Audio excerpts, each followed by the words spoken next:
இது அழிந்துட்டுன்னு சொல்றதுக்கு இதுதான் அவருடைய சிந்தனை. இன்றைக்கு நம்ம சிந்தனை எல்லாம் வேற மாதிரி இருக்குது. ஒருத்தன் நடுத்தெருவில் உட்காந்து அழுதுகிட்டு இருந்தான். அந்த வழியா வந்தவர் ஒருத்தர் ஏன்பா அழறேன்னு கேட்டாராம். 5 ரூபா சார், இந்த இடத்துல விழுந்துட்டு ரொம்ப நேரமா தேடுறேன், கிடைக்காது போல இருக்கு அப்படின்னு சொல்லிட்டு அழறான். எப்ப தொலைஞ்சதுன்னு கேட்டாராம் அவரு. அது எனக்கு தெரியாது சார், பணத்தை தொலைச்சவன் தேடி பார்த்துட்டு போயிட்டான், நான் அவனுக்கு பின்னாடி தேட வந்தவன் அப்படின்னு நானா. இவன் ஒரு ஊர்ல ஒரு ஆள் இருந்தான். நிறைய பணம் சேர்த்தான்.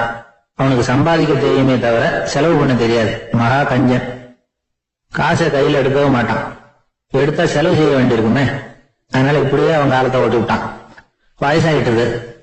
அவனுடைய மனைவி ஒரு நாள் கேட்டாங்க, இவ்வளவு நாளா நீங்க என்ன எங்கேயுமே அழைச்சிட்டு போனதில்லை, இப்போவாவது அழைச்சிட்டு போக கூடாதா அப்படின்னாங்க. எங்க போகணும் சொல்லுன்னா, காசிக்கு போகணும், கங்கையில குளிக்கணும்னாங்க. இவன் பார்த்தான், இதுக்கு ஏன் அவ்வளவு தூரம் செலவு பண்ணிட்டு போகணும், நம்ம ஊர் ஆத்திலேயே குளிக்கலாமே, இதுவும் புண்ணிய நதிதான், இங்க குளிச்சா அங்க குளிச்ச பலன் கிடைச்சிரும் அப்படின்னா. சரின்னு 2 பேரும் ஆத்தங்கரைக்கு போனாங்க. அன்னைக்கு ஏதோ விசேஷம், நிறைய கூட்டம், நிறைய பேர் குளிச்சுக்கிட்டு இருக்கிறாங்க. கரையில சில புரோகிதர்கள் நின்றுட்டு இருக்கிறாங்க. குளிக்கிறதுக்கு முந்தைய அவங்க கிட்ட உட்கார்ந்தா ஏதோ மந்திரம்லாம் சொல்லுவாங்க, கொஞ்சம் காசு கொடுக்க வேண்டியிருக்கும். அதனால இவன் என்ன பண்ணா, ஆத்தங்கரையிலேயே கொஞ்சம் தூரம் போனான். ஊரை விட்டு தள்ளி வந்துட்டான். அங்க யாருமே இல்லை. அப்பாடான்னு சந்தோஷப்பட்டான். குளிக்கலாம்னு புறப்பட்டான். இந்த நேரம் கடவுள் பார்த்தார், இந்த கஞ்சனுக்கு ஏதாவது புத்தி போகட்டும் அப்படின்னு நினைச்சார். உடனே ஒரு புரோகிதர் மாதிரி உருவத்தை மாத்திக்கிட்டு அந்த ஆள் முன்னாடி வந்து நின்னார். அவனுக்கு அதிர்ச்சி. இங்க யாருமே இருக்க மாட்டாங்கன்னு நினைச்சா இங்கேயுமே ஒரு ஆள் வந்துட்டாரு, என்ன பண்றதுன்னு யோசனை பண்ணான். புரோகிதர் உருவத்துல இருந்த கடவுள் சொன்னார், இத பாருங்க, இன்னைக்கு விசேஷ நாள், நீராடுறதுக்கு முன்னாடி சுயகல்பம் பண்ணிக்கிறது ரொம்ப நல்லது அப்படின்னார். என்கிட்ட பணம் எதுவும் இல்லையேன்னா, பரவாயில்ல அப்புறமா கொடுங்க வாங்கிக்கிறேன், ஆனா ஒண்ணு, எவ்வளவு கொடுப்பீங்கிறத மட்டும் இப்பவே சொல்லி கொடுங்க அப்படின்னார். இவன் ரொம்ப யோசனை பண்ணான். ஒரு 10 பைசா தரேன் அப்படின்னா. சரின்னு ஒத்துக்கிட்டு எல்லா கிரியைகளையும் அவர் செஞ்சார். அதுக்கப்புறம் கணவனும் மனைவியும் ஆத்துல குளிச்சாங்க. அவர் போயிட்டார். கொஞ்ச நாள் கழிச்சு அவன் வீட்டுக்கு வந்தார் கடனை வசூல் பண்றதுக்கு. வாசல்ல நின்றுட்டு இருந்த அவன் மனைவி இவரை பார்த்ததும் தயங்க ஆரம்பிச்சாங்க. அந்த அம்மா கிட்ட விஷயத்த சொன்னார். அந்த அம்மா ஓடி போய் உள்ள இருக்கிற தன்னுடைய கணவர்கிட்ட சொன்னாங்க. அவன் யோசனை பண்ணான், இப்ப வெளியில போனா அவனுக்கு 10 காசு கொடுக்க வேண்டியிருக்கும், அதனால எனக்கு காய்ச்சல்னு அந்த ஆளுகிட்ட சொல்லிவிடு, இன்னொரு சந்தர்ப்பத்துல என்ன வந்து பார்க்க சொல்லு அப்படின்னா. அந்த அம்மா போய் சொன்னாங்க. அப்படிங்களா, அப்படின்னா அவரை நான் உடனே போய் பார்க்கணுமே அப்படின்னு உள்ள நுழைய ஆரம்பிச்சார். அவன் மறுபடியும் இருங்க வரேன்னு சொல்லிட்டு உள்ள ஒரு விஷயத்த சொன்னாங்க. இது ஏதுடா வம்பா போச்சு அப்படின்னு பார்த்தான். மனைவி கிட்டத்துல கூப்பிட்டான், இத பாரு, ஜன்னி கண்டு நான் இறந்து போட்டதா சொல்லிவிடு அப்படின்னா சொன்னாங்க. புரோகிதர் பார்த்தார். அப்படின்னா ஒரு வழியா இருந்து அவருடைய இறுதி சடங்குகளையும் நானே முடிச்சுட்டு போயிடுறேன் அப்படின்னார். உள்ள இருந்தவன் யோசனை பண்ணான், அந்த ஆடு என்ன விடமாட்டான் போல இருக்கு, அதனால ஒரு சவப்பெட்டியில என்னை வச்சு தூக்கிக்கிட்டு மயானத்துக்கு போங்க பாத்துக்கலாம் அப்படின்னா. புரோகிதரை விடுற மாதிரி இல்ல, கூடவே நடந்து போயிட்டு இருக்கிறார். அங்க இறக்கி சடங்குகளை முடிச்சுட்டு தீ வைக்கிற நேரம் பொட்டுக்குள்ள இருந்த நம்மால அலறி அடிச்சுட்டு வெளியில ஓடி வந்தான். புரோகிதர் உருவத்துல இருந்த கடவுள் சிரிச்சார், தன்னுடைய சுய உருவத்தை காட்டினார். அதுக்கப்புறம் அவனை கூப்பிட்டு, இத பார்ப்பா, ஏன் இப்படி அல்லாடுற, ஏதாவது வரம் வேணும்னா கேள்வித்தாரேன் அப்படின்னார். அவன் யோசனை பண்ணான், பகவானே ஒரே ஒரு வரம் தான் உங்ககிட்ட கேட்கணும்னா, என்ன வேணும் கேளுன்னார். அந்த 10 பைசா தட்சணையை தள்ளுபடி பண்ணா போதும் அப்படின்னா. கடவுளும் சரின்னு சொல்லிட்டு போயிட்டார். இப்படி ஒரு கதையை சுவாமி சிவானந்தர் சொல்லியிருக்கிறார். செல்வந்தர்கள் பல பேர் இப்படித்தான் இருக்கிறாங்க. தாங்களும் அனுபவிக்க மாட்டாங்க, அடுத்தவங்களுக்கும் கொடுக்க மாட்டாங்க. இது மாதிரியான கஞ்சர்களுக்கு இந்த உலகம் இல்லை அந்த உலகம் இல்லைங்கிறார் அவர். இந்த கதையில கடவுள் கடன் வசூல் பண்றது மாதிரி நம்ம ஊர் ஆள் ஒருத்தன் இன்னொருத்தர்கிட்ட 10 பைசா கடன் கொடுத்துட்டான். திருப்பி வாங்கறதுக்கு நடையா நடக்கிறான். கடைசியா கேட்டான், நீ எப்பதான் கடனை திருப்பி தர போற, அதை முடிவா சொல்லுன்னா. வர்ற வியாழக்கிழமை கண்டிப்பா கொடுத்துருவேன் அப்படின்னானா அவன். அன்னைக்கு நான் ஊர்ல இருக்க மாட்டேன் அப்படின்னானா இவன். அதனால என்ன, நானும் தான் அன்னைக்கு ஊர்ல இருக்க மாட்டேன் அப்படின்னானா. ஒரு சிகை அலங்கார கூடம், ரொம்ப சுறுசுறுப்பா எல்லாரும் வேலை செஞ்சுட்டு இருக்கிறாங்க. முடி வெட்டிக்க வந்திருக்கிறவங்க நிறைய பேர், எல்லாரும் வரிசையா உட்கார்ந்து இருக்கிறாங்க. அந்த சமயத்துல திடீர்னு கதவை திறந்துகிட்டு ஒருத்தர் உள்ள வர்றாரு. அவரு ஒரு பெரிய மனிதர். அவரும் முடிவெட்டிக்கிறதுக்காக தான் உள்ள வந்திருக்கிறாரு. அவரை பார்த்த உடனே எங்க வரிசையில உட்கார்ந்துருந்தவங்க எல்லாரும் எழுந்திரிச்சு அவர்கிட்ட வந்துட்டாங்க. அவரை சுத்தி நின்றுட்டாங்க. எப்படி இருக்கிறீங்க, நல்லா இருக்கீங்களா அப்படின்னு விசாரிக்க ஆரம்பிச்சுட்டாங்க. எல்லாம் முடிஞ்சதும் வந்தவர் கேட்டாரு, வரிசையில கடைசியா இருக்கிறவர் யார் அப்படின்னு கேட்டாரு. ஏன்னு கேட்டாங்க. நான் அதுக்கு அடுத்தபடியா உட்காரணும், அதுக்காக தான் கேட்கிறேன் அப்படின்னாரு. உடனே அங்க இருந்தவங்க எல்லாம் என்ன சொன்னாங்க தெரியுமா? நீங்க வரிசையில காத்திருக்க கூடாது, நீங்க அரசாங்கத்தின் தலைவர், உங்களுக்கு நேரம் முக்கியம், அதனால நீங்க முன்னாடி போங்க அப்படின்னு சொன்னாங்க. ஆனா அது அவர் கேட்கல. தோழர்களே, உங்களுடைய கருத்துக்கு ரொம்ப நன்றி. எல்லாரும் வரிசையா தான் வரணும், அதுதான் முறை. வரிசையில வரணுங்கிற நடைமுறையை நானும் பின்பற்ற விரும்புறேன். நாம எல்லாரும் சமமானவர்கள் அப்படின்னார். இப்படி சொல்லிவிட்டு வரிசையில கடைசியா இருந்த ஒரு நாற்காலியில போய் உட்கார்ந்துட்டார். தன் சட்டை பையில இருந்த ஒரு செய்தித்தாளை எடுத்தார், படிக்க ஆரம்பிச்சிட்டார். ஆனா அங்க இருந்தவங்களால இதை பார்த்துக்கிட்டு சும்மா இருக்க முடியல. ஒருத்தர் எழுந்திரிச்சு வந்தார். ஐயா, இப்ப என்னுடைய முறை வந்திருக்குது, நான் தான் போக வேண்டிய முறை. உங்களை இங்க காத்திருக்க வைக்கிறத விட ஒரு 5 ஆண்டுகளுக்கு கூட நான் முடிவெட்டிக்காம இருந்துட முடியும் அப்படின்னார். அவர் மறுபடியும் சொன்னார், ஐயா, நீங்க வரிசை முறையை தாண்டி போக விருப்பப்படல, சரி, ஆனா என்னுடைய முறையை மாத்தி கொடுக்கறதுக்கு எனக்கு முழு உரிமை இருக்குது. இதுக்கு பதிலா உங்களுடைய கடைசி இடத்தை நான் எடுத்துக்கிறேன், இதை நீங்க மறுக்க முடியாதுன்னார். அங்க இருந்த மத்தவங்களும் இதை ஒரு மனசா வற்புறுத்த ஆரம்பிச்சுட்டாங்க. அந்த பெரிய மனிதர் பார்த்தார், சரின்னு கடைசியா ஒத்துக்கிட்டார். அவர் யார் தெரியுமா? அவர் தான் மாவீரர் லெனின். ரஷ்யாவில கிரெம்ளின் சிகை அலங்கார கூடத்துலதான் இது நடந்தது. எல்லாரும் இந்நாட்டு மன்னர்கள்னு வாயளவுல பேசுறதுல என்ன பிரயோஜனம்? நாம எல்லாரும் சமங்கிறத நடைமுறையில கடைபிடிச்சு காட்டினவங்க கொஞ்சம் பேர் தான். அவங்கள ஒருத்தர் தான் லெனின். வரிசையில நின்று வர்றதுங்கிறது ஒரு சிறந்த பண்பு, உயர்ந்த பண்பு. இன்னைக்கு பல இடங்கள்ல அது நமக்கு தேவைப்படுது. ஒரு ரேஷன் கடைவாசல், கடை திறக்கிறதுக்கு முன்னாடி எல்லாரும் வரிசையில நின்றுட்டாங்க. கடைசியா அந்த ஒருத்தரை கியூல முன்னாடி போறதுக்கு முயற்சி பண்றாரு. ஏற்கனவே நின்றுட்டு இருக்கிறவங்க அவரை முன்னாடி போறதுக்கு விட மாட்டேங்கிறாங்க. கடைசியா போய் நில்லையா அப்படின்னு எல்லாரும் கத்துறாங்க. அது அவர் காதுல வாங்கல. முண்டி அடிச்சுட்டு முன்னாடி போறதுக்கே முயற்சி பண்ணிட்டு இருக்கிறார். எல்லாரும் சேர்ந்து அவரை வலுக்கட்டாயமா இழுத்து கொண்டாந்து பின்னாடி கொண்டு போய் நிறுத்திவிட்டாங்க. நிறுத்திவிட்டு சொன்னாங்க, பாருப்பா, நாங்க இருக்கிற வரைக்கும் நீங்க முன்னாடி போய் எதையும் வாங்க முடியாது, தெரிஞ்சுக்கோ அப்படின்னாங்க. இப்போ அந்த ஆளு சொன்னாராம், நான் இங்க பின்னாடி நிக்கிற வரைக்கும் நீங்களும் எதுவும் வாங்க முடியாது அப்படின்னாராம். ஏன்னு கேட்டிருக்கிறாங்க. நான் தான் அந்த கடையை திறக்க வேண்டிய ஆள் அப்படின்னா. எனக்கு ஒரு உதவி செய்யணும் அப்படின்னு நம்மளை பார்த்து ஒருத்தர் கேட்கிறாருன்னு வச்சுங்களேன். உடனே நாம அவரை பார்த்து என்ன உதவின்னு கேட்போம். இதுதான் சராசரி மனிதர்களின் இயல்பு. ஆனா ஒருத்தர் எனக்கு ஒரு உதவி செய்யணும் அப்படின்னு கேட்ட உடனே என்ன உதவின்னு கூட கேட்காம சரி செய்யறேன் அப்படின்னு ஒத்துக்கிறது இருக்கு பாருங்க, அது கொஞ்சம் அபூர்வம். அந்த காலத்துல ஒருத்தர் இருந்தார். அவர் எப்படி தெரியுமா? உதவி கேட்கறவங்க நல்லவங்களா கெட்டவங்களா அப்படின்னு கூட பார்க்கல, தனக்கு நன்மையா தீமையா அப்படின்னு கூட பார்க்கல, உதவி செய்யறேன்னு புறப்பட்டுட்டார். அவர் யார் தெரியுமா? அவர் தான் நல சக்கரவர்த்தி. அவர் மாதிரி நாமும் உதவி கேட்கறவங்களுக்கு உடனே உதவி செய்யறதுக்கு தயாரா இருக்கணும் அப்படின்னு சொன்னார் ஒரு ஆன்மீக பேச்சாளர். நல சரித்திரத்தை அவர் சொல்லிட்டு இருந்தார். இந்திரன், அக்னி, வருணன், யமன், இவங்க 4 பேரும் நலனை பார்த்து எங்களுக்கு நீ உதவி செய்யணும், எங்களுக்காக நீ தூது போகணும் அப்படின்னு கேட்குறாங்க. யாருகிட்ட தூது போகணும், என்ன காரியத்துக்காக போகணும் அப்படின்னு கேட்கணும்ல.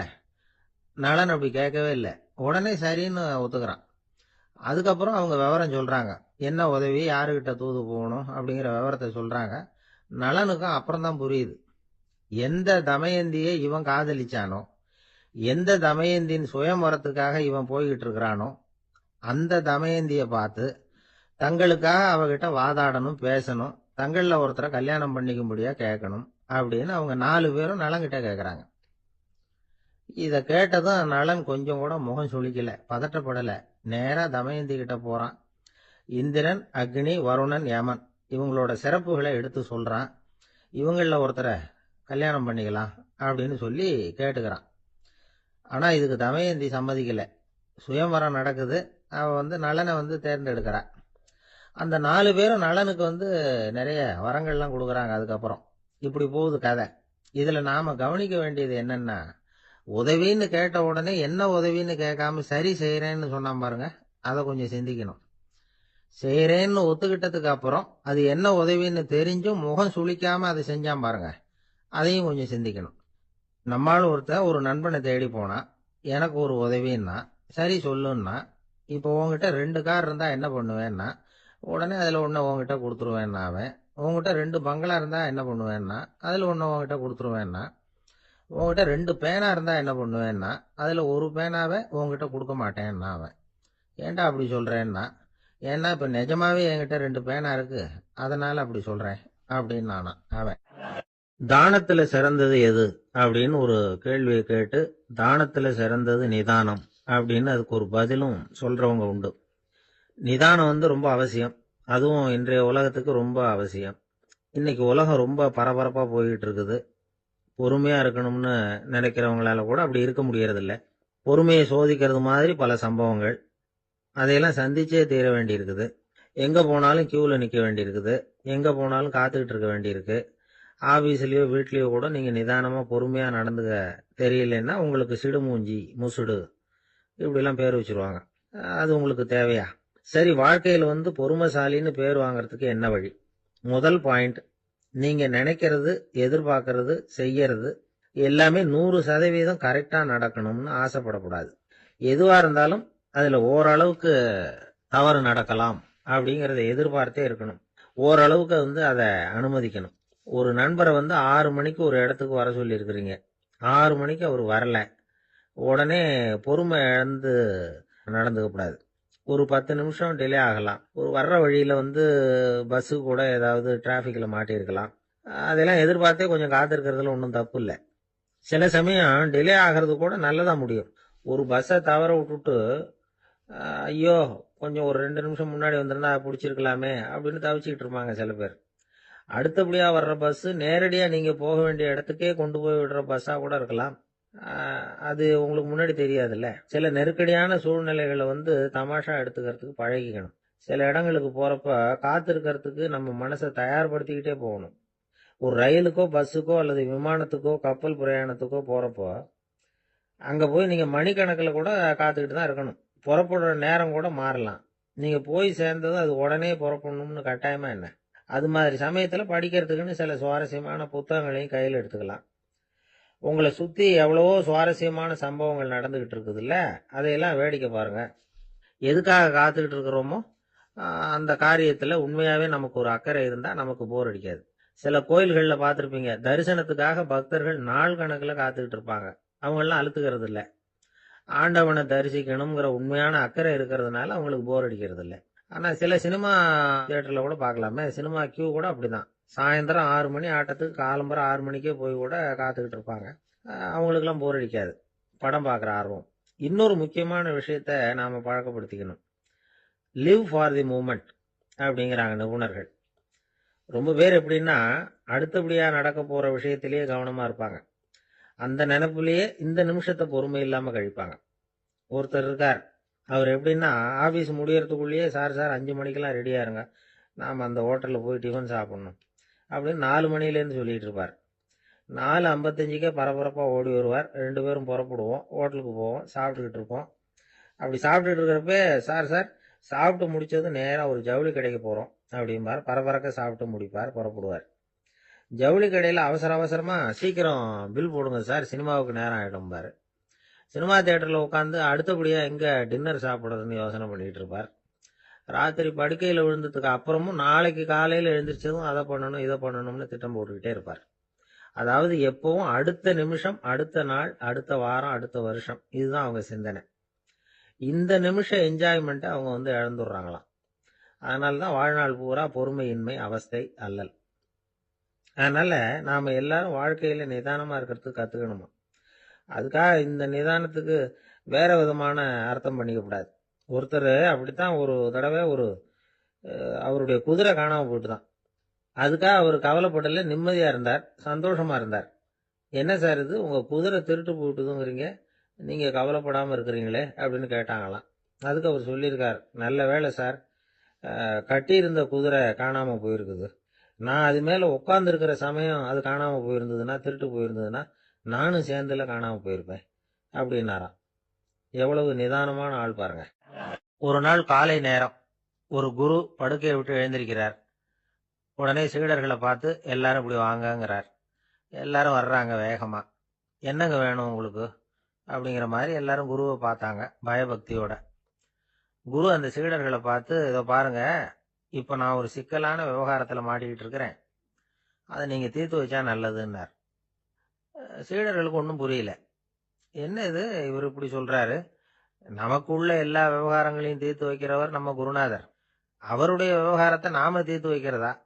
ஆச்சரியமா இருக்குதே, குருநாதருக்கே சிக்கலா அப்படின்னு யோசனை பண்ண ஆரம்பிச்சாங்க. இருந்தாலும் ரொம்ப பணிவா கேட்டாங்க, சுவாமி உங்களுக்கே சிக்கலா? இந்த உலகத்து சிக்கல்களுக்கும் சிரமங்களுக்கும் அப்பாற்பட்டவர் அல்லவா தாங்கள், அப்படிப்பட்ட உங்களுக்கு சிக்கல்னா அது எப்படி அப்படின்னாங்க. எனக்கு ஏற்பட்டிருக்கிற சிக்கல் அவ்வளவு பெருசு, ரொம்ப பெரிய விவகாரம் அது அப்படின்னார் குரு. கொஞ்சம் விவரமா சொல்லுங்க அப்படின்னாங்க இவங்க. இப்ப அந்த குரு விவரத்தை சொன்னார். அதாவது நேற்று ராத்திரி நான் ஒரு கனவு கண்டேன். அந்த கனவுல நான் ஒரு பட்டாம்பூச்சியா மாறிட்டேன். அப்படி மாறி ஒவ்வொரு மலரா பறந்து போய் உட்காந்து தேன் சாப்பிட்டேன் அப்படின்னார். சீடர்கள் இதை கேட்டதும் ரொம்ப திகைச்சு போயிட்டாங்க. என்ன இது, இது ஒரு பெரிய பிரச்சனையா? ஒரு சாதாரண கனவு கண்டதுக்காகவா இந்த காலை வேளையில நம்மளையெல்லாம் குருநாதர் இவ்வளவு அவசரமா கூப்பிட்டுருக்கார் அப்படின்னு நினைச்சாங்க. இருந்தாலும் கேட்டாங்க, இதுல என்ன சிக்கல் சுவாமி? கனவுங்கிறது எல்லாருக்கும் வரத்தானே செய்யும் அப்படின்னார் ஒரு சீடர். சீடர்களே, பிரச்சனை அது இல்லை. நான் இன்னைக்கு காலையில கண்ணு முழிச்சு பார்த்தப்போ நான் நானாக மறுபடியும் மாறிட்டேங்கிறத தெரிஞ்சுக்கிட்டேன். இதுல சிக்கல் என்னன்னா, இப்ப அந்த பட்டாம்பூச்சி தான் நானா ஆயிட்டதாக கனவு கண்டுகிட்டு இருக்கா அப்படிங்கிறது தான். ஒரு மனுஷன் பட்டாம்பூச்சி ஆகிறதாக கனவு காண முடியுங்கிறப்போ அந்த பட்டாம்பூச்சியும் மனுஷனா ஆகிறதாக கனவு காண முடியும் இல்லையா? இப்ப எனக்கு யதார்த்த நிலை தெரியணும், எது நிஜம்னு தெரியணும். நேத்து ராத்திரி நான் கண்டது கனவா, அல்லது இது பட்டாம்பூச்சி கண்டுகிட்டு இருக்கிற கனவா? இதுதான் குரு கேட்ட கேள்வி. இதை கேட்டதும் சீடர்கள் ரொம்ப குழம்பி போயிட்டாங்க. சுவாமி, இதுவரைக்கும் நாங்க தூங்குறப்ப பாக்குறது கனவுன்னும் மூழ்கிட்டு இருக்கிறப்ப பாக்குறது நனவுன்னு நம்பிட்டு இருக்கிறோம். இப்ப எங்களை ரொம்ப குழப்பிட்டீங்க, இதுக்கு பதில் சொல்ல எங்களுக்கு சக்தி இல்லை அப்படின்னு சொல்லிவிட்டாங்களாம். அதுக்கப்புறம் அந்த குரு சொன்னாராம், நினைவு தான் முக்கியமான அம்சம். முடிவு கட்டம்னா பகலின் நினைவுகளை விட இரவின் கனவுகளே ரொம்ப உண்மை.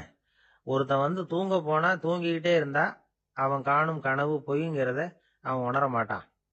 ஒவ்வொரு கனவும் காணும் பொழுது அது ரொம்ப உண்மையாதான் தெரியுது. ஒரு கனவு கூட உண்மை இல்லைன்னு கனவுல தோன்றுவதே இல்லை அப்படின்னார் குரு. அகில வாழ்வு அத்தனையும் சொற்பனம் கண்டாய் அப்படிங்கிறார் தாயுமானவர். ஆகையினால நம்ம கனவுலேருந்து நாம என்னைக்கு முழிச்சுக்க போறோம் அப்படிங்கிறது தான் ஒரு முக்கியமான கேள்வி. ஒருத்தர் வந்தார், காலில் கட்டோட வந்தார். என்னங்க காலில் கட்டுன்னு? சார், நேற்று ராத்திரி தூக்கத்துல எங்க வீட்டு கூரையில ஏணியை சாத்தி வச்சு இறங்கினப்போ வழுக்கி விழுந்து காலை உடைச்சுக்கிட்டேன்னார். உங்க வீட்டுல தான் ஏணியே கிடையாது சார் அப்படின்னு. உண்மைதான் சார், நான் கீழே விழுந்து முழிச்சுக்கிட்டதுக்கு அப்புறம் தானே ஏணி இல்லைங்கிறது எனக்கு ஞாபகம் வந்தது அப்படின்னார். எனக்கு அதிர்ஷ்டமே இல்லை சார் அப்படின்னார் ஒருத்தர். ஏன் அப்படி சொல்றீங்கன்னு கேட்டோம். வியாபாரம் பண்ணலாம்னு ஒரு கடை வச்சேன், வேண்டிய போட்டவங்க கூட என் கடையில எதுவும் வாங்க மாட்டேங்கிறான், எல்லாரும் அடுத்த கடைக்கு தான் போறான் அப்படின்னு சொல்லி ரொம்ப அழுத்துக்கிட்டார். இதுக்கு போய் அதிர்ஷ்டம் இல்லைன்னு சொல்லாதீங்க, வாடிக்கையாளர்களை கவர்றது எப்படிங்கிறது உங்களுக்கு தெரியல, அதுதான் குறை அப்படின்னும். சார், உங்களுக்கு தெரிஞ்ச அந்த ரகசியத்தை எனக்கும் கொஞ்சம் சொல்லி கொடுங்களேன் அப்படின்னார். சரி, உங்க காதை இப்படி கொடுங்க அப்படின்னு சொல்லி அது சம்பந்தமா பெரிய வல்லுநர்கள் சொல்லி இருக்கிற கருத்துக்களை அவர்கிட்ட சொல்ல ஆரம்பிச்சோம். அதாவது இந்த வாடிக்கையாளர்களை கவர்றதுக்கு வல்லுநர்கள் பல ஆலோசனைகளை ஏற்கனவே சொல்லி வச்சிருக்கிறாங்க. அது சம்பந்தமா அனுபவப்பட்டவங்க, அதை தெரிஞ்சு வச்சுக்கணும். அதாவது கடை வச்சிருக்கிறவங்க எல்லாரும் இதை கொஞ்சம் காதுல வாங்கி வச்சுக்கணும். எதை இப்ப சொல்ல போறத. எப்பவும் பணத்தை சம்பாதிக்கிறதுலயே குறியா இருக்கக்கூடாதான். அதை விட முக்கியமா நீங்க சம்பாதிக்க வேண்டியது வாடிக்கையாளர்களுடைய மன நிறைவு. வர்றவங்க திருப்தியோட போகணும், அது முக்கியம். அதுல கவனமா இருக்கணும். கடைக்கு வர்ற ஒருத்தர் ஏதாவது ஒரு குறை சொல்றாருன்னு வச்சுக்கோங்க, அதை அலட்சியப்படுத்தக்கூடாது. ரொம்ப அக்கறையோட அதை காது கொடுத்து கேட்கணும். அப்படியா சார், அதை நான் அவசியம் கவனிக்கிறேன் அப்படின்னு சொல்லணும். ஒருத்தர் வரார், சார் நேத்திக்கு உங்க கடையில இதை நான் வாங்கிட்டு போனேன், வீட்டுல இது வேணான்னு சொல்லிவிட்டாங்க, அது திருப்பி கொடுக்கறதுக்காக தான் வந்திருக்கிறேன் அப்படின்னு சொல்லி திருப்பி கொடுக்குறார். உடனே நீங்க முகம் சுளிக்க கூடாது, எரிச்சல் படக்கூடாது. வழக்கம் போல நிதானமா முகம் மலர்ச்சியோட அது திருப்பி வாங்கிக்கணும். இவ்வளவு ரூபாய்க்கு சாமான் வாங்கினா இந்த ஸ்பூன் அன்பளிப்பு, இப்படி ஏதாவது கொடுக்கலாம். பண்டிகை காலங்கள்லேயும் பொருள்கள் வாங்குறவங்களுக்கு இப்படி ஏதாவது பொருத்தமா ஒரு அன்பளிப்பு கொடுக்கலாம். நீங்க கொடுக்கறது ஒரு சர்வசாதாரணமான பொருளா இருந்தா கூட அது வாங்குற ஒரு மனசுல ஒரு மகிழ்ச்சியை ஏற்படுத்தும். எதுவும் உங்களால கொடுக்க முடியலன்னா உங்க முகம் நிறைஞ்ச சிரிப்பையாவது கொடுங்க, அது போதும். உங்க கடையில் இல்லாத ஒரு பொருளை வாடிக்கையாளர் கேட்கிறார், உடனே இல்லைன்னு முகத்தில் அடிச்சது மாதிரி சொல்லிடக்கூடாது. கொஞ்சம் உட்காருங்க சார் அப்படின்னு சொல்லி உங்க பணியாளர் யாரையாவது அனுப்பி வெளியில இருந்து வாங்கிட்டு வர சொல்லி அவர்கிட்ட கொடுக்கலாம். சில பேர் உங்க கடைக்கு வரும்பொழுது அவங்க வீட்டு குழந்தைகளையும் கூப்பிட்டுக்கிட்டு வர்றாங்கன்னு வைங்க. நீங்க என்ன செய்யணும்னா அந்த குழந்தைகளை முதல்ல கவனிக்கணும். அது கண்ணத்தை கிள்ளணும், அதுகிட்ட விளையாடணும், அதுக்கு ஏதாவது மிட்டாய் பிஸ்கட் எதையாவது கொடுத்து அது கவனத்தை கவரணும். அதுக்கப்புறம் பெரியவங்களை கவனிக்கலாம். உங்க கடையில வேலை செய்யற பணியாளர்கள் சுத்தமா இருக்கணும், சிரிச்ச முகம், சுறுசுறுப்பு, இது ரெண்டும் அவங்களுக்கு தேவை. அழுது வடிஞ்சிட்டு இருக்கக்கூடாது. அப்புறம் இன்னொரு விஷயம், அதிகமா பொருள் வாங்குற ஒருத்தர்கிட்ட அதிக மரியாதையாகவும் குறைச்சலா பொருள் வாங்குறவர்கிட்ட வேற விதமாகவும் நடந்துக்க கூடாது. எல்லாருக்கிட்டையும் சமமா நடந்துக்கணும். 5 ரூபாய்க்கு வாங்கினாலும் சரி, 500 ரூபாய்க்கு வாங்கினாலும் சரி, அவங்க கிட்ட நீங்க காட்டுற மரியாதையில வித்தியாசம் இருக்கக்கூடாது. எல்லாத்துக்கும் மேல உங்க கடையில ஒரு பொருள் வாங்கினா அது உண்மையானதா இருக்கும், தரமுள்ளதா இருக்கும் அப்படிங்கிற நினைப்பு ஜனங்களுக்கு வரணும். அதனால தரமான பொருளையே நீங்க உங்க கடையில வச்சிருக்கணும். இது வரைக்கும் நான் சொன்னதையெல்லாம் கவனத்துல வச்சுக்கிட்டு நீங்க கடையை ஆரம்பிச்சீங்கன்னா வியாபாரம் பிச்சுக்கிட்டு போகும். அப்படி போகலன்னா அதுக்கப்புறம் கேளுங்க. ஏன்னா இந்த யோசனைகள்லாம் அனுபவப்பட்டவங்க சொல்லியிருக்கிற யோசனைகள். இந்த யோசனைகள்ல நீங்க எச்சரிக்கையா இருக்க வேண்டிய ஒரு விஷயம் உண்டு. அது என்னங்கிறதையும் தெரிஞ்சு வச்சுக்கிறது நல்லது. என்னுடைய நண்பர் ஒருத்தர் வந்தார். சார், உங்க யோசனையை கேட்டதுனால நான் ஒரு அறை வாங்கினதுதான் மிச்சம்னார். என்ன ஆச்சுன்னு கேட்டேன். எங்க கடைக்கு ஒரு பெரிய அம்மா குழந்தைய தூக்கிட்டு வந்தாங்க சார். உங்க யோசனைப்படி அந்த குழந்தையோட கண்ணத்தை கிள்ளணும்னு முயற்சி பண்ணினேன். திடீர்னு அந்த நேரம் பார்த்து அந்த குழந்தை தலையை குனிஞ்சுக்கிட்டுது. என் கை குழந்தையோட கண்ணத்துக்கு பதிலா அது தூக்கிட்டு வந்தவங்க கண்ணத்தை கிள்ளி விட்டுது. அதுதான் அப்படி ஆயிட்டுது அப்படின்னார் கண்ணத்தை தடவிக்கிட்டே. ஒரு நண்பர் சினிமா படம் தயாரிக்கிறவர், அவர்கிட்ட ஒரு நாள் பேசிக்கிட்டு இருந்தேன். அது எப்படி சார், நீங்க எடுக்கிற எந்த படமும் கையை கடிக்காத அளவுக்கு எடுத்துடுறீங்களே, அது எப்படின்னு கேட்டேன். அது ஒன்றும் பெரிய விஷயம் இல்லை சார். பெண்களுக்குன்னு சில உருக்கமான காட்சிகள், இளைஞர்களுக்குன்னு சில நடனங்கள், அடிதடி காட்சிகள், அப்புறம் வயசானவங்களுக்குன்னு சில ஆன்மீக காட்சிகள், சின்ன பிள்ளைங்களுக்கு சிரிப்பு, இப்படி எல்லாமும் சேர்த்து நான் படம் எடுக்கிறேன். மசாலா படம்னு பேரு. இது ரொம்ப பெருசா இல்லைன்னாலும் ஓரளவுக்கு சுமாரா ஓடிரும், கையை கடிக்காது அப்படின்னார். இது ஒரு உத்தி. சில பத்திரிகை ஆசிரியர்களும் இந்த உத்தியை கையாளுறது உண்டு. இந்த உத்திக்கு பார்னம் உத்தி அப்படின்னு பேரு. பார்னம் எஃபெக்ட் அப்படின்னு சொல்லுவாங்க. அதாவது ஃபீனியஸ் டி பார்னம் அப்படின்னு ஒருத்தர் அமெரிக்காவில் இருந்தாராம். அதாவது 19ஆம் நூற்றாண்டுல அமெரிக்காவில் கொடிகட்டி பறந்த ஒரு சர்க்கஸ் நிறுவனத்தின் அதிபர் அவர். இந்த உலகத்துல ஒவ்வொரு நிமிஷமும் ஒரு ஏமாளி பறந்துகிட்டே இருக்கிறான் அப்படிங்கிறது அவருடைய சித்தாந்தம். ஒவ்வொருத்தரையும் திருப்திப்படுத்துற அளவுக்கு அம்சங்களை கொஞ்சம் கொஞ்சமா கலந்து கேளிக்கை நிகழ்ச்சிகளை நடத்தினதுதான் அவருடைய மகத்தான வெற்றிக்கு காரணம். அதனால அந்த உத்தியை யாரு கடைபிடிச்சாலும் சரி, அதுக்கு பார்னம் உத்தி அப்படின்னு பேர் வந்துட்டுது. ஜோசியம் சொல்றவங்களுக்கும் இந்த உத்தி தான் கை கொடுக்குது. ஒரு விஷயத்த ஒருத்தருடைய கோள் நிலைகள் அல்லது கையெழுத்து நிரூபிக்கிறதாக அவர்கிட்ட சொன்னா அதை அவர் நம்பிவிடுவார். ஆனா அந்த விஷயம் நல்லதா இருக்கணும், நேர்மையானதா இருக்கணும், அதாவது பாசிட்டிவா இருக்கணும். 8ஆம் இடத்துல குரு, 9ஆம் இடத்துல சனி, நீங்க ஒரு பெரிய மேதை தான் அப்படின்னு சொல்லுவாங்க. கேட்கறவங்களுக்கு அதை மறுக்கிறதுக்கு மனசு வராது. அப்படி சொல்லும் பொழுது கூடவே என்ன கொஞ்சம் முன்கோபம் அதிகமா இருக்கும், இருந்தாலும் அது உடனே மறைஞ்சிரும் அப்படின்னு சில அற்ப விஷயங்களையும் சொன்னாலும் அதையும் சரிதான்னு சொல்லி ஒத்துக்குவாங்க. ஆளுமையை எடை போடுகிற ஒரு நிறுவப்பட்ட உத்தியின் மூலமாக தன்னுடைய குணாதிசயங்கள் கண்டுபிடிக்கப்பட்டதாக அவர் நம்புறதுதான் இதுக்கு காரணம். இந்த மாசம் பணத்தட்டுப்பாடு கொஞ்சம் இருக்கும், உடம்புல ஏதாவது கொஞ்சம் அசௌகரியம் இருக்கும், வீட்டுக்குள்ள லேசா மனஸ்தாபம் வரலாம், இது மாதிரி பொதுப்படையா சிலதை சொன்னாலே போதும், மக்களை நம்ப வச்சுடலாம். இதெல்லாம் நமக்கு மட்டும்தான் ஏற்படுது அப்படின்னு சொல்லி அவங்க நினைக்கிறது தான் காரணம். இதுதான் பாரணம் உத்திங்கிறது. மனிதர்கள் பாராட்டுகளை விரும்புறதும் விமர்சனங்களை வெறுக்கிறதும் பாரணம் உத்தியின் அடுத்த கூறு. அதனால ஒருத்தருக்கு ஜோசியம் சொன்னாலும் சரி, அவருடைய ஆளுமையை மதிப்பிடுறதாக இருந்தாலும் சரி, அவரை புகழற மாதிரி இருந்தாலும் சரி, அப்படி இருந்தாதான் அது சரியா இருக்கும். சாதகமான விஷயங்களை அதிகமாகவும் பாதகமான விஷயங்களை நாசூக்காவும் சொன்னா மக்கள் அதை நம்பிடுவாங்க. ஒருத்தரை கருமின்னு சொன்னா ஏத்துக்க மாட்டார். அதையே கொஞ்சம் மாத்தி நீங்க கொஞ்சம் சிக்கனமான ஆசாமி அப்படின்னு சொன்னா, நீங்க சொல்றது சரிதான் சார் அப்படிம்பார். நீங்க பெரிய செலவாளி தான், இருந்தாலும் நல்ல விஷயங்களுக்கு தான் செலவழிப்பீங்க அப்படின்னு சொல்லணும். இப்படி இந்த பாரணம் உத்தியை கடைபிடிச்சு இன்னைக்கு வெற்றிகரமா காலம் தள்ளுறவங்க நிறைய பேர் இருக்கிறாங்க.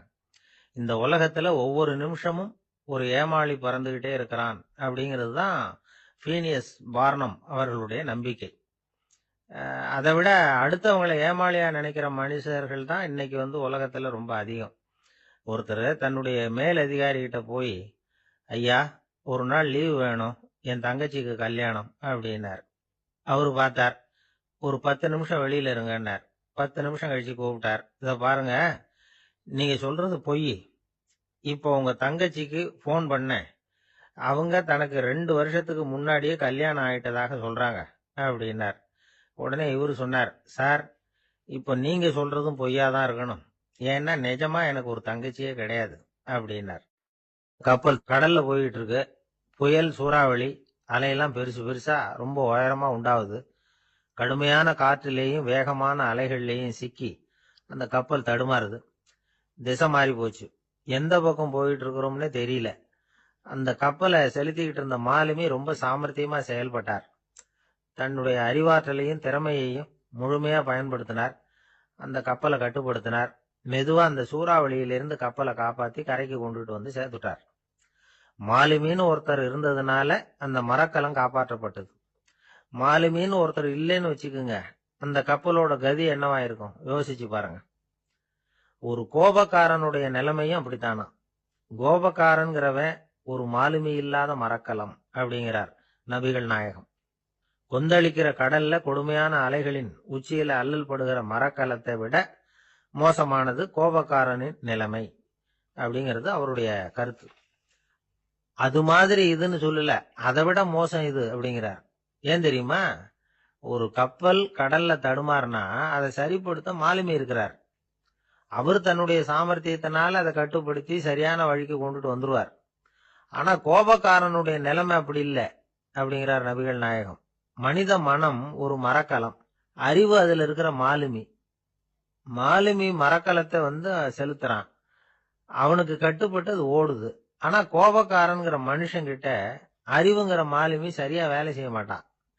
ஏன்னா கோபம் அந்த மாலுமியின் கண்களை அவிச்சிரும், காதுகளை கேட்காம பண்ணிவிடும். கண்ணையும் காதையும் மூடிவிட்டு கப்பலை ஓட்டுனா எப்படி ஓட்டுறது? அதனால கோபக்காரன் மாலுமி இல்லாத மரக்கலம். இடி மின்னல்ல மாட்டிக்கிட்டு கஷ்டப்படுற கப்பல் மாதிரி கஷ்டப்படுறான். பெரியவங்கள்லாம் என்ன சொல்றாங்க?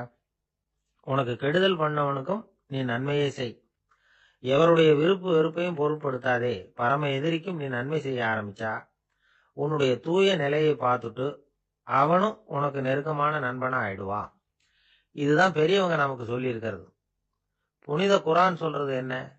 தீமையை நன்மையை கொண்டே நீர் தடுத்து கொள்ளும் அப்படின்னு சொல்லப்பட்டிருக்கு. அதுல இன்னா செய்தாரை ஒருத்தல் அவர் நாண நன்னயம் செய்து விடல் அப்படிங்கிறார் திருவள்ளுவர். செல்வந்தர் ஒருத்தர்கிட்ட ஒரு சிறுவன் ஆடு மேய்ச்சிக்கிட்டு இருந்தானா. பெரியவர் அவனை கூப்பிட்டு, நீ நேரா போய் ஒரு ஆட்டுல உள்ள ரொம்ப நல்ல பகுதி எதுவோ அதை எடுத்துட்டு வா அப்படின்னாராம். இவன் போனான். ஒரு ஆட்டு உடம்புல இருந்த நாக்கு, இருதயம், இது ரெண்டையும் எடுத்துட்டு கொடுத்தானான். பெரியவர் வாங்கி பார்த்தார். அதுக்கப்புறம் இப்ப நீ போய் இன்னொரு ஆட்டுல இருக்கிற ரொம்ப கெட்ட பகுதி எதுவோ அதை எடுத்துட்டு வா அப்படின்னாராம். இவன் போய் எடுத்துட்டு வந்தான். அவன் கையில இருந்தது மறுபடியும் அதே மாதிரி நாக்கு, இருதயம், இது ரெண்டும் தான்.